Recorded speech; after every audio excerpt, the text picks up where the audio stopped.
చూస్తున్నాం అరకులోని అధికార వైసీపీలో ముసలం మొదలైంది. అరకు ఇన్ఛార్జ్ గా నియమించిన గొడ్డేటి మాధవిని స్థానిక వైసీపీ నేతలు వ్యతిరేకిస్తున్నారు.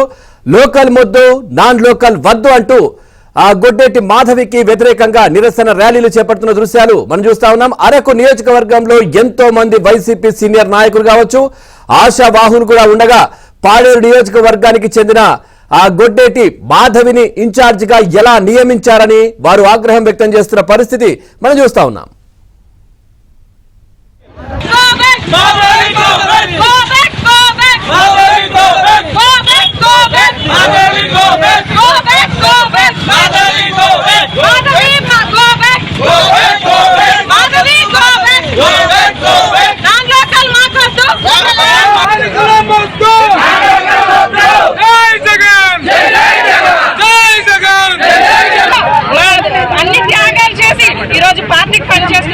ఈ రోజు కొత్తగా వచ్చి పార్టీలో పనిచేయలేదు. మనమంతా పార్టీ స్థాపించినప్పటి నుంచి ఇప్పటి వరకు మన మనోభావాన్ని దెబ్బతీసే పరిస్థితి వస్తే ఎవరు సహించకూడదు.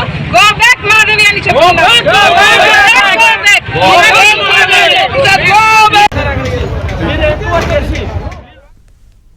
ఇక ఇప్పటికైనా అరకు అసెంబ్లీ నియోజకవర్గంలోని గిరిజన ప్రజల మనోభావాలను గౌరవించి వైసీపీ అధిష్టానం గొడ్డేటి మాధవిని మార్చేసి స్థానిక నాయకులను ఇన్ఛార్జిగా నియమించి స్థానికులకే సీటు కేటాయించాలని డిమాండ్ చేశారు. లేని పక్షంలో మన పార్టీ తీవ్రంగా నష్టపోతుందని, నాన్ లోకల్ మాధవిని మార్చకపోతే ఖచ్చితంగా ఓడిస్తామని హెచ్చరించారు.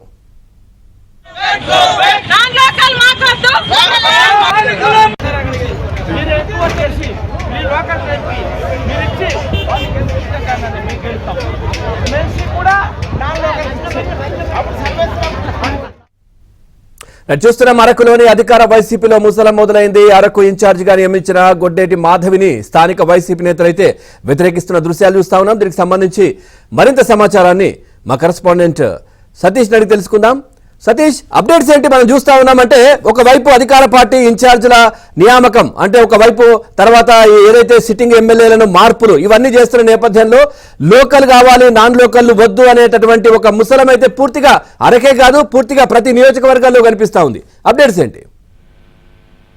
పవన్, రాష్ట్ర వ్యాప్తంగా వైసీపీలో ఈ ఇన్ఛార్జ్ మార్పుల తర్వాత కొన్ని వివాదాలు అయితే మొదలైన చెప్పుకోవచ్చు. దీనికి ప్రధాన కారణం అరకులో మనం చూసుకున్నట్లయితే అరకు నియోజకవర్గంలో ఎంపీగా ఇప్పటి వరకు వ్యవహరిస్తున్న గొడ్డేటి మాధవిని అసెంబ్లీ నియోజకవర్గం ఇన్ఛార్జ్ గా నియమించడం దీనికి ప్రధాన కారణంగా చెప్తున్నారు. గొడ్డేటి మాధవి పాడేరుకు చెందిన ఆమెను ఈ రోజు అరకు తీసుకొచ్చి ఇన్ఛార్జ్ గా చేయడం ఇక్కడ స్థానిక నేతల్ని అవమానించడంగా భావిస్తున్నామంటూ కూడా ఇప్పటికే పెద్ద ఎత్తున ఆందోళన చేస్తున్నారు. తెర వెనుక ముఖ్య నాయకులు కూడా దీన్ని సమర్థిస్తున్నారు చెప్పుకోవచ్చు. గొడ్డేటి మాధవిని అరకు ఇన్ఛార్జ్ గా వేయడం పట్ల పూర్తి నిరసన అయితే వ్యక్తమవుతున్నాయి చెప్పుకోవచ్చు. పాడేరులోని మెడికల్ కాలేజీలు, అదేవిధంగా అక్కడున్న ముగ్గురు వ్యక్తులు కూడా పదవులు కట్టబెట్టి స్థానిక నేతలకు ముందు చేసే విధంగా అధిష్టానం వ్యవహరిస్తుంది. దీన్ని మేము తీవ్రంగా ఖండిస్తున్నామని బాహాటంగానే చెప్తున్నారు. కేవలం అరకులో వైసీపీ ఇన్ఛార్జ్ గా ఇప్పుడు గొడ్డేటి మాధవి ఎటువంటి బాధ్యత నిర్వహిస్తుంది? ఎందుకంటే మిగిలిన స్థానిక నేతలు కూడా అంత సపోర్టింగ్ గా ఉండే పరిస్థితి కనిపించడం లేదు. దీంట్లో ప్రధానంగా కొంతమంది నాయకులు వెనుకుండి ఇటువంటి నిరసన కార్యక్రమాల్లో కూడా ముందుతున్నారని చెప్తున్నారు. కానీ గొడ్డేటి మాధవిని మాత్రం పూర్తి స్థాయిలో వ్యతిరేకిస్తున్నారని చెప్పుకోవచ్చు. మనం 6 మండలాల్లో మనం చూసుకున్నట్లయితే ఎఫ్టీటీసీలు, ఎంపీటీసీలు, సీనియర్ నేతలు అందరూ కూడా ఈ యొక్క ర్యాలీలో పాల్గొని బాహాటంగానే జగనన్నకే నేరుగా ఒక విధమైన హెచ్చరిక జారీ చేస్తున్నారని చెప్పుకోవచ్చు. అయితే ఇక్కడ ఉన్న స్థానిక నేతలకే వీరు మనోభావాలు దెబ్బతీసే విధంగా గొడ్డేటి మాధవిని నియమించడం పైన వారు పూర్తిగా అసహనం వ్యక్తం చేస్తున్నారు. గతంలో పార్టీ ఎన్ని బాధ్యతలు అప్పగించినా కూడా వారిని భుజాన పైన మోసి పూర్తి స్థాయిలో న్యాయం చేసి వారి యొక్క గిరిజనుల తరగతి సాదర బాధలన్నీ కూడా పరిష్కరించిన తమకు మొండి చేయి చూపి పాడేరుకు చెందిన గొడ్డేటి మాధవికి ఈ రోజు ఇక్కడ తీసుకొచ్చి ఆమెకు అసెంబ్లీ నియోజకవర్గం ఇన్ఛార్జ్ గా ఇవ్వడం పట్ల పూర్తి వ్యతిరేకత చెప్తున్నారు. కేవలం ఇది ఇక్కడతో ఆగే ప్రసక్తి అయితే కాదు. రాను రోజుల్లో ఈ ఉధృతం మరింత ఉద్యమ రూపంలో కార్యరూపం దాల్చిందని కూడా వారు హెచ్చరిక జారీ చేస్తున్నారు. అవసరమైతే పార్టీ నుంచి బయటకు వెళ్లి వేరే పార్టీలో చేరి జగనన్న పార్టీని 2024లో ఓడిస్తామని కూడా వాళ్ళు ముక్కుసూటిగా చెప్తున్న పరిస్థితి అరకులో కనిపిస్తుంది. కానీ గొట్టిమెట్టు మాధవిని ఎందుకు వ్యతిరేకిస్తున్నారనే దానిపైన మాత్రం వారు ఒకటే చెప్తున్నారు.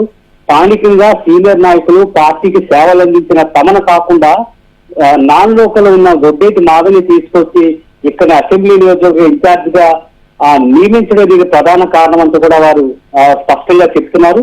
ఇది కేవలం ఇన్ఛార్జ్ వ్యవహారం ఒకటే కాదు, తమను ఈ విధంగా అవమానించే రూపంలో కూడా మేము భావిస్తున్నాం అంటూ కూడా వారు చెప్తున్నారు. కానీ ఇప్పటికైనా అధిష్టానం దీనిపైన సరైన నిర్ణయం తీసుకోకపోతే కేవలం అరకులోనే కాదు రాష్ట్ర వ్యాప్తంగా కూడా ఇటువంటి పరిస్థితులే నెలకొంటాయని చెప్పుకోవచ్చు. కేవలం మనం విశాఖ అంటే ఉమ్మడి విశాఖ జిల్లాలో చూసుకున్నట్లయితే అల్లూరు జిల్లా కావచ్చు, అనకాపల్లి చూడొచ్చు, విశాఖ జిల్లా ఒకటి చూడొచ్చు.